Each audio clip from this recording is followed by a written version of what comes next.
नमस्कार, अपने उत्तराखंड देख रहे हैं आप। मैं हूं आपके साथ नेहा। देहरादून में वक्फ संशोधन अधिनियम 2025 पर उत्तराखंड के मुख्यमंत्री पुष्कर सिंह धामी ने बयान दिया। ये देश हित में लिया गया एक ऐतिहासिक निर्णय है। पहले कोई ठोस कानून नहीं था और वक्फ के नाम पर संपत्तियां जब्त की जा रही थी। ये नया कानून इस पर रोक लगाएगा। 2013 से 2025 तक वक्फ के पास 18 लाख एकड़ से बढ़कर 39 लाख एकड़ जमीन हो गई। अब तक किसी भी गरीब मुस्लिम युवा या महिला के लिए कोई शिक्षण संस्थान नहीं खोला गया, बल्कि 5 स्टार होटलों को जमीन दी गई। अब इन गलत व्यवस्थाओं को खत्म किया जाएगा। ऐतिहासिक निर्णय है जो देश के हित में लिया गया है। कोई कानून नहीं, किसी प्रकार की व्यवस्था नहीं।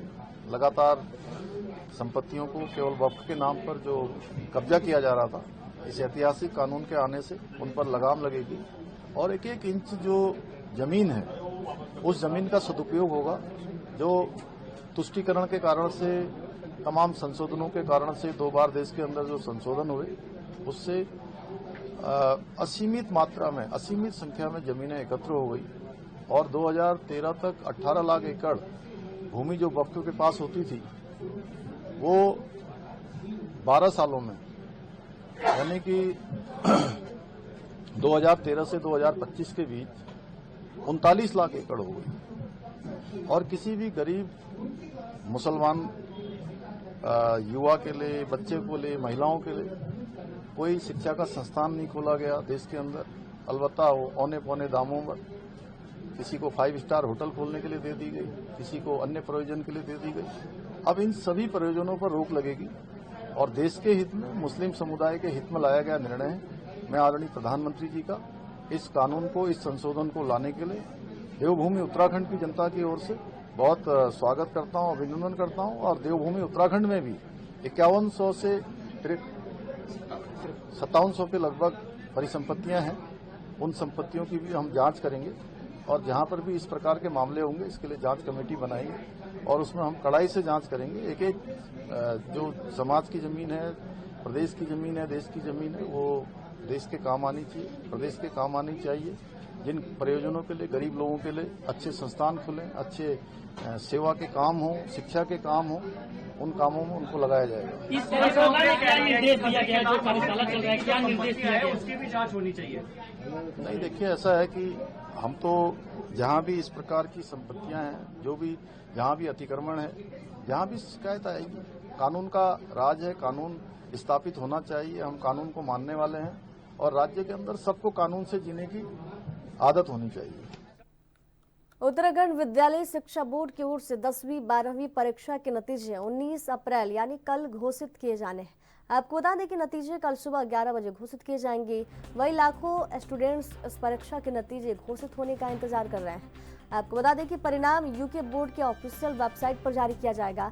छात्र अपना विवरण दर्ज करने के बाद आधिकारिक वेबसाइटों पर परिणाम देख पाएंगे। वही बोर्ड की परीक्षा देने वाले सभी छात्रों को सूबे के मुख्यमंत्री पुष्कर सिंह धामी ने शुभकामनाएं देते हुए कहा कि परिणाम आने के बाद छात्रों के उज्जवल भविष्य का निर्माण होगा।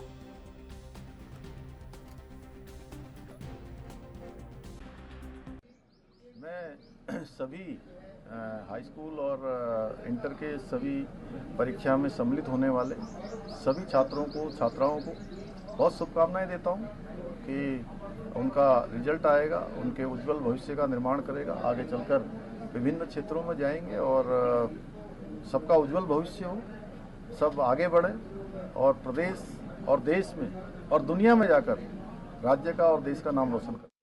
और देहरादून स्थित पुलिस मुख्यालय में देर रात मुख्यमंत्री पुष्कर सिंह धामी ने अधिकारियों के साथ बैठक कर कानून व्यवस्था की समीक्षा की।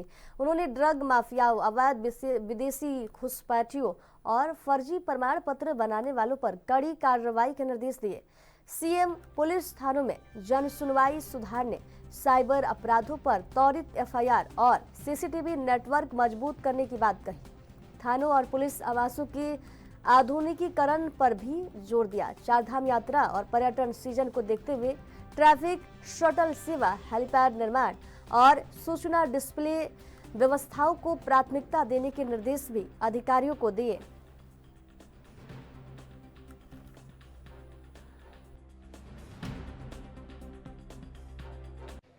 पुलिस पुलिस का 2 दिवसीय पुलिस की एक प्रदेश स्तरीय संगोष्ठी थी और उसमें विभिन्न मुद्दों पर जो भी राज्य के अंदर चुनौतियां हैं, आने वाले समय में 4 धाम यात्रा है, टूरिस्ट सीजन है, वनाग्नि है, साइबर कंट्रोल है, ट्रैफिक व्यवस्था है और अपराधों पर अंकुश लगाने की बात है, वेरिफिकेशन है, सभी जो भी हमारे एक समय से राज्य के लिए आवश्यक मुद्दे हैं, उन सभी पर पुलिस की 2 दिवसीय यहाँ पर संगोष्ठी चली है और बहुत अच्छा इनिशिएटिव पुलिस ने लिया है।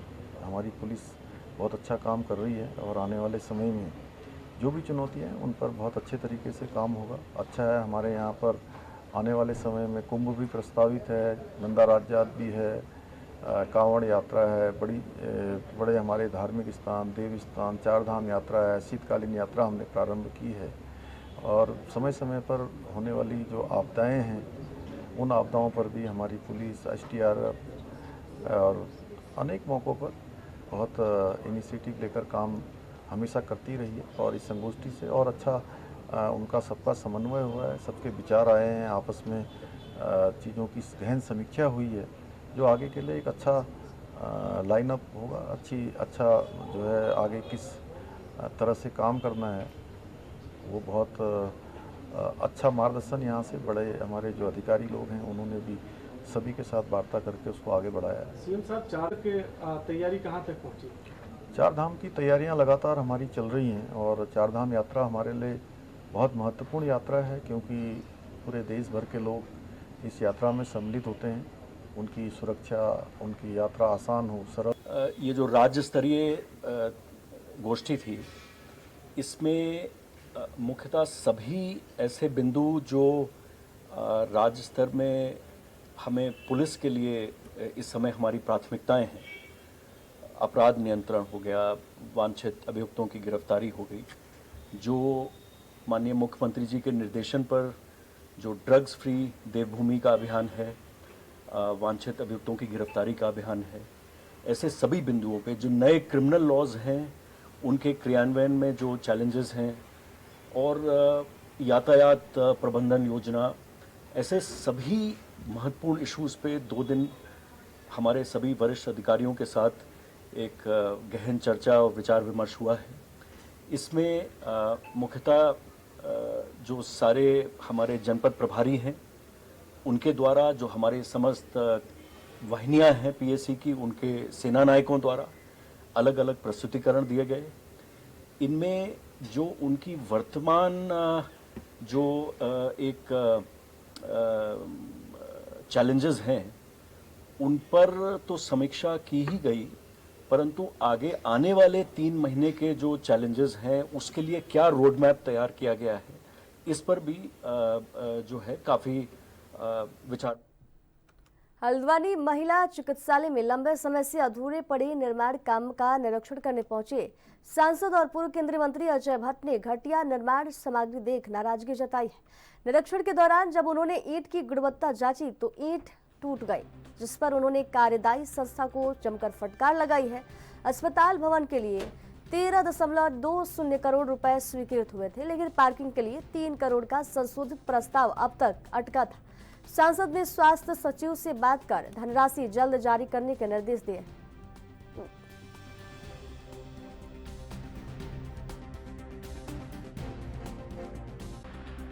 देखिए, लोगों की शिकायत आ रही थी कि लंबे समय से यहाँ काम चल रहा है, इससे ट्रैफिक में भी परेशानी हो रही है आने जाने में, और जो जिस सुविधा के लिए यहाँ इसे बनाया जा रहा था उस गति से काम नहीं हो रहा है। इसलिए मैं आज यहाँ देखने के लिए आया हूँ। सरकार का पैसा है, उसका सदुपयोग ठीक हो, ये इसके पीछे हमारा उद्देश्य है। काम चल रहा है, थोड़ा सा धन की कमी हुई है क्योंकि जो पार्किंग बननी थी वो पार्किंग जो चौराहों को हमने चौड़ा किया है उससे करीब करीब 10 मीटर अंदर चले गई, उससे थोड़ा इसका मैप जो है गड़बड़ा गया, इसलिए पार्किंग को अब अंदर ही बना दिया है। उसमें 14 करोड़ रुपए पहले करीब मिले हुए हैं, अभी 16 करोड़ रुपए आने बाकी हैं। तो उसमें भी मैं सेक्रेटरी साहब से, हेल्थ मिनिस्टर साहब से, मुख्यमंत्री जी से बात कर रहा हूं वो भी रिलीज हो जाएगा। अब काम में और गति आएगी। सांसद जी ने ईंट इसलिए चेक करी कि कभी कभी डुप्लीकेट चीजें लगती हैं, तो ईंट मैंने उठाई, 2 टकराई तो टूट गई। तो उनका ये कहना है कि टेस्टेड ईंट है। तो मैंने जो हमारे इंजीनियर्स हैं उनसे कहा है, भाई अगर ऐसा होता है तब तो ठीक है, अगर नहीं है तो एक बार और टेस्ट कराए, कहीं गलत काम तो नहीं हो रहा। अभी काम 16 करोड़ का होना बाकी। वो पानी से भिगोई हुई है, शायद उसने भिगा रखी है कहीं लगाने को टेक्निकली, क्योंकि मैं एक्सपर्ट नहीं हूँ, लेकिन टूटी है तो मैंने कहा है कि इसको दोबारा आप टेस्ट करवा लें। अगर एक बिल्कुल मैंने कहा है तो उसमें जांच होगी, है भी मेरे पास इंजीनियर इधर, तो उसमें जांच जरूर होगी। अगर ईंट टूट रही है, क्यों टूट रही, टेस्टेड ईंट भी टूटती है या नहीं टूटती है, वो मैं टेक्निकल एक्सपर्ट नहीं होने के कारण से बता नहीं सकूंगा। देख लेंगे। और जो इंजीनियर इसको कर रहे हैं उन्होंने कहा है कि हम केंद्रीय गृह एवं सहकारिता मंत्री अमित शाह 26 अप्रैल को उत्तराखंड के दौरे पर रहेंगे। वे देहरादून में आयोजित एक कार्यक्रम में शिरकत करेंगे। इसके साथ ही वे सहकारिता विभाग की समीक्षा बैठक भी लेंगे। केंद्रीय मंत्री के कार्यक्रम को लेकर विभागीय अधिकारियों को निर्देश जारी किए गए हैं। गृह एवं सहकारिता मंत्री अमित शाह 26 अप्रैल को FIRI स्टेडियम ऑडिटोरियम में भारतीय बीज सहकारी समिति लिमिटेड के कार्यक्रम में प्रतिभाग करेंगे। इसके बाद केंद्रीय मंत्री उत्तराखंड सहकारिता विभाग की समीक्षा बैठक लेंगे।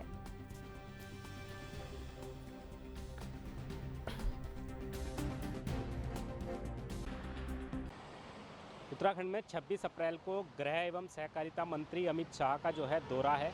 देहरादून के FRI प्रेक्षागृह में वे आएंगे और समिति की बैठक को लेकर कहीं ना कहीं जिस तरह से तैयारियां चल रही हैं, एक बैठक भी लेंगे और नवाचार को लेकर जो नई तकनीक इस्तेमाल सहकारिता में हो रही है उसको लेकर भी वो सभी गहन और मंथन करेंगे, क्योंकि प्रदेश के जो सहकारिता मंत्री हैं डॉक्टर धन सिंह रावत और प्रदेश के मुख्यमंत्री पुष्कर सिंह धामी ने भी साफ कर दिया है कि 26 अप्रैल को जो है गृह एवं सहकारिता मंत्री अमित शाह का उत्तराखंड दौरा है। ऐसे में अगर बात करें तो वो सहकारिता में जो नए आयाम अब स्थापित होने हैं उसी को लेकर चर्चा करने के लिए देहरादून आ रहे हैं। इसके अलावा 33% प्रतिनिधित्व जो है सहकारी समितियों में वो महिलाओं का भी होना है और इन सभी चीज़ों को लेकर नवाचार किस तरह से हो, इन सभी पहलुओं पर बैठक भी आयोजित की गई है। और लगभग 1.5 से 2 घंटा अमित शाह जो हैं FRI प्रेक्षागृह में रहेंगे और यह कार्यक्रम जो है 26 अप्रैल को होना है, उसी को लेकर तैयारियां चल रही हैं।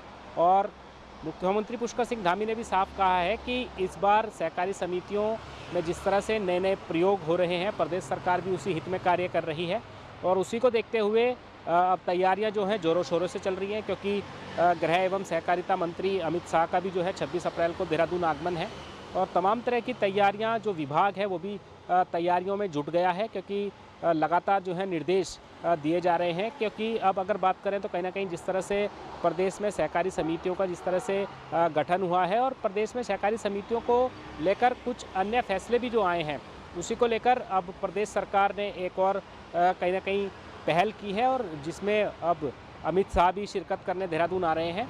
तो मान के चल सकते हैं कि यह जो आयोजन होगा वो काफ़ी अच्छा होगा और प्रदेश सरकार इसकी तैयारियों में लगातार कार्य कर रही है। देहरादून से कैमरा पर्सन दिनेश कुमार के साथ अभिनव नायक, NB न्यूज़। और प्रदेश सरकार की ओर से वन अग्नि को लेकर उठाए गए कदमों से प्रदेश में वन अग्नि की घटनाओं में काफी कमी नजर आ रही है। राज्य के वन मंत्री सुबोध उनियाल ने बताया कि सरकार जन सहभागिता के साथ वन अग्नि की रोकथाम को लेकर काम कर रही है। इसकी वजह से मौजूदा वर्ष में पिछले वर्ष की सबसे कम वन अग्नि की घटनाएं सामने आई हैं। सरकार ने इस साल ग्राम प्रधान की अध्यक्षता में फॉरेस्ट फायर मैनेजमेंट कमेटी का भी गठन किया है और समिति को आर्थिक सहायता देने के साथ ही लोगों को ट्रेनिंग और वन विभाग में मानव संसाधन की बढ़ोतरी के साथ ही उन्हें उपकरण आदि मुहैया कराया है।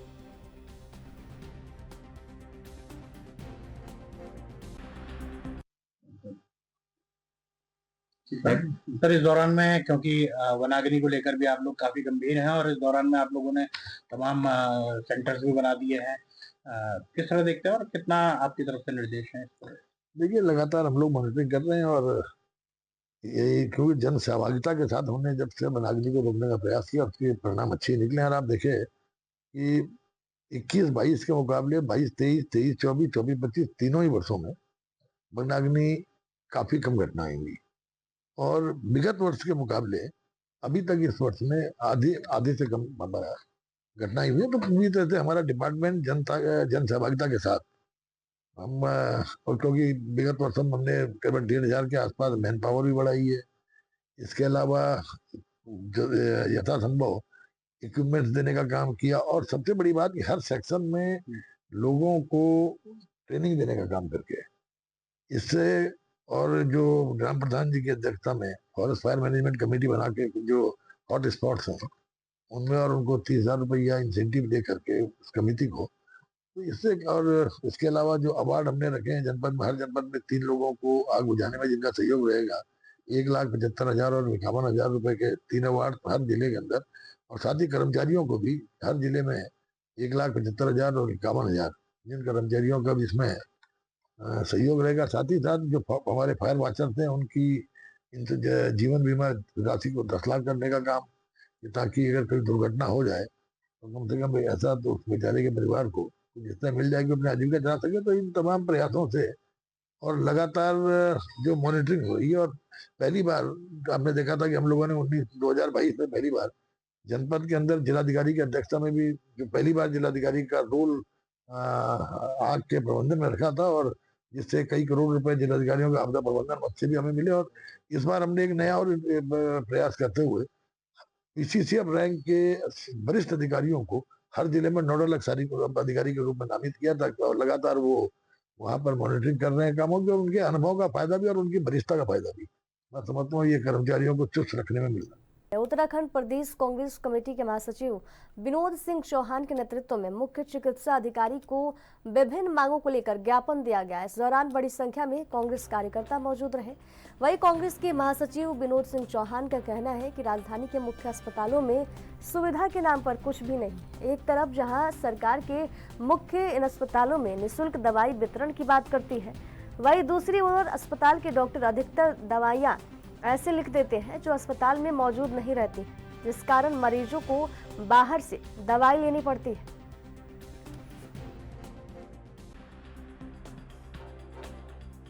हमारे यहाँ सबसे पहले मांग ये है कि आज जो देहरादून जिले में डेंगू चरम सीमा में पहुंच गया है, उसके पेशेंट इतने आ रहे हैं, और अभी हाल ही में आज ही एक डेंगू से एक पेशेंट की डेथ हो गई है। उसको लेकर आज हमने सीएमओ को ज्ञापन दिया। सीएमओ जी तो मीटिंग में थे, उनकी डिप्टी सीएमओ सेमवाल जी से मुलाकात हुई। हमने उनको ये कहा कि सबसे पहले तो ये है कि दून अस्पताल हो चाहे प्रेमनगर हो, जितने भी जिले में अस्पताल है वहाँ पे प्लेट्स की और मशीनों की व्यवस्था की जाए, क्योंकि वो जो प्लेट्स बनती है वो 4 घंटे बनती है। मशीनों की ज़्यादा से ज़्यादा व्यवस्था की जाए, और दूसरा ब्लड की भी व्यवस्था की जाए। ब्लड के लिए एक पोर्टल बनाए। देहरादून जिले में किसी को पता ही नहीं कि यहाँ भी ब्लड कहाँ मिलता है, खाए सबको पता है कि IMA मिलता है। जहाँ जहाँ मिलता है उसके लिए एक प्रचार किया जाए कि हाँ भाई इस जगह से यहाँ पे ब्लड मिलता है। और प्लेट्स का भी, प्लेट्स के लिए मशीनें ली जाएँ। हम तो ये पूछना चाहते हैं, स्वास्थ्य विभाग में स्वास्थ्य विभाग के मंत्री हैं धन सिंह रावत जी, उन्होंने 8 साल आज बीजेपी को हो गए इस प्रदेश में सरकार बने हुए लगातार, उन्होंने आज तक कोई एक अस्पताल नहीं बनाया, कहीं उसका उच्चीकरण नहीं किया। जितने भी देन है वो कांग्रेस की देन है। जब राज्य बना था उसके बाद नंद तिवारी जी, उसके बाद विजय बगड़ा, हरीश रावत जी प्रदेश के मुख्यमंत्री रहे। आज जितने भी अस्पताल हैं देहरादून जिले में, चाहे वो एम्स खुला हो, मेडिकल कॉलेज खुला हो, सब कांग्रेस की देन है। इन्होंने क्या करा? इनका काम खाली हिंदू मुस्लिम करना है और विकास कार्य ना, इसमें स्वास्थ्य के बारे में कोई इनको चिंता नहीं है। उन्हें पता है कि हमें ऐसी जनता वोट दे रही है, हम क्यों करें। हमारा यही कहना है कि आज धन सिंह रावत जी से हम उनको एक अनुरोध करना चाहते हैं कि भाई वो इसमें देहरादून जिले में एक राजधानी का सबसे बड़ा अस्पताल है, यहाँ पे व्यवस्था की जाए मशीनों की, प्लेट्स बनाने के लिए, और विकास नगर, सहजपुर में और ऋषिकेश में की जाए। अगर उन्होंने ये प्लेट्स बनाने की जो डेंगू फैल रहा है इसमें अगर रोक नहीं लगाई तो उसके लिए हम तालाबंदी करेंगे, जिसकी बीमारी इस विभाग की अगर ज़्यादा होगा तो धन सिंह रावत जी के मकान का निवास का घेराव भी करेंगे उसको लेकर।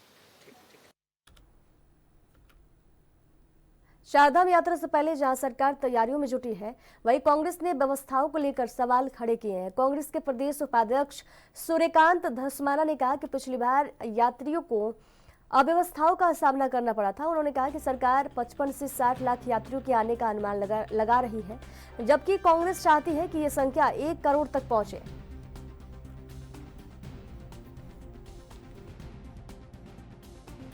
ये सरकार के दावे बहुत बड़े बड़े होते हैं, लेकिन पूरी चारधाम यात्रा जो है वो हमारी लाइफलाइन है। उत्तराखंड की चारधाम यात्रा के लिए हम कभी भी कोई नकारात्मक टिप्पणी ऐसी नहीं करते जिससे कोई आने वाले यात्री हतोत्साहित हों। लेकिन हम ये ज़रूर चाहते हैं कि जो यात्री आवे, देश भर से यात्री आते हैं, दुनिया से यात्री आते हैं, ये हमारे उत्तराखंड के जो 4 धाम हैं, और 4 धाम ही क्यों हैं हेमकुंड साहिब भी है, पिराने कलियर भी है, हमारे नानक मत्ता भी हैं। हमारे उत्तराखंड के जितने तीर्थ स्थल हैं, जितने धाम हैं, वो यहाँ की लाइफलाइन है, यहाँ की पहचान है। और यहाँ बड़ी श्रद्धा से पूरे देश और दुनिया से श्रद्धालु आते हैं। उनको सहूलियत मिलनी चाहिए, रास्ते ठीक होने चाहिए, पीने के पानी का इंतज़ाम, शौच आदि का इंतज़ाम, ठहरने का इंतज़ाम, भोजन का इंतज़ाम, दर्शन का इंतज़ाम।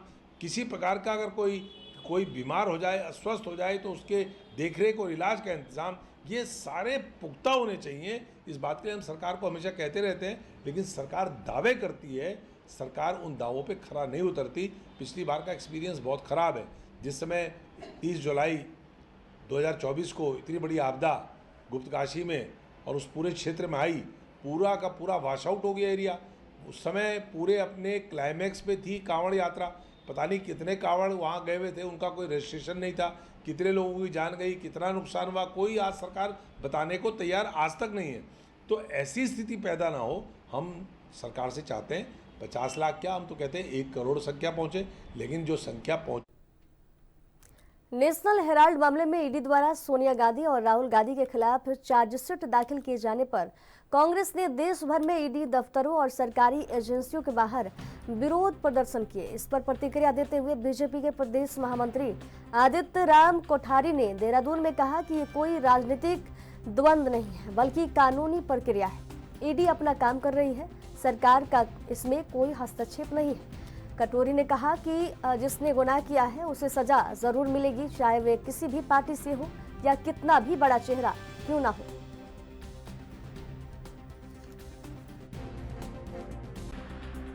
जनता पार्टी के प्रधानमंत्री नरेंद्र मोदी और अमित शाह के कहने पर जो है बार-बार जो नेशनल हेराल्ड केस है उसकी जो इंक्वायरी है उसको सेटअप किया जाता है। ये राजनीतिक प्रतिद्वंद्विता के चलते जो है परेशान करने का काम किया है। उनका जो विरोध प्रदर्शन है उसको आप किस प्रकार से देख रहे हैं? देखिए, नेशनल हेराल्ड मामले में लंबे समय से उसमें शिकायतें मिल रही थी और उसमें जांच हुई है। पूरी तहकीकात करने के बाद इस निष्कर्ष पर पहुंचे हैं कि उस पूरे प्रकरण में राहुल गांधी जी के द्वारा, सोनिया गांधी जी के द्वारा और उनके परिवार के लोग और वरिष्ठ कांग्रेस जनों के द्वारा धोखाधड़ी की गई है, पैसों के लेन देन में हेराफेरी हुई है और यह कोई मनगढ़ंत आरोप नहीं है। जांच करने के बाद यह बात सामने आई है। तो इसमें प्रधानमंत्री नरेंद्र मोदी जी ने, केंद्र सरकार ने इसको बहुत ही सख्ती से लिया है और किसी भी जांच में, किसी भी अपराध में, किसी भी स्तर का कोई भी व्यक्ति हो तो उसके प्रभाव के कारण उसका अपराध खत्म नहीं हो जाता है। अपराधी अपराधी ही रहेगा और सरकार की जिम्मेदारी है कि जितने भी अपराधी हैं उनको सजा दिलाई जाए। मुझे लगता है कि कांग्रेस इस बात को लेकर के जो जांच हुई है, जांच के बाद जो निष्कर्ष आया, इससे उनका विरोध है। लेकिन हम ये कहना चाहते हैं कि देश की जो संपत्ति है, देश के जो नियम है, उनको तोड़ने का काम कांग्रेस के नेताओं ने किया है, कांग्रेस ने किया है। तो इसको हमारी सरकार बिल्कुल बख्शेगी नहीं, चाहे वो कितने भी धरने करे, कितने भी प्रदर्शन करे, इसका कोई औचित्य नहीं।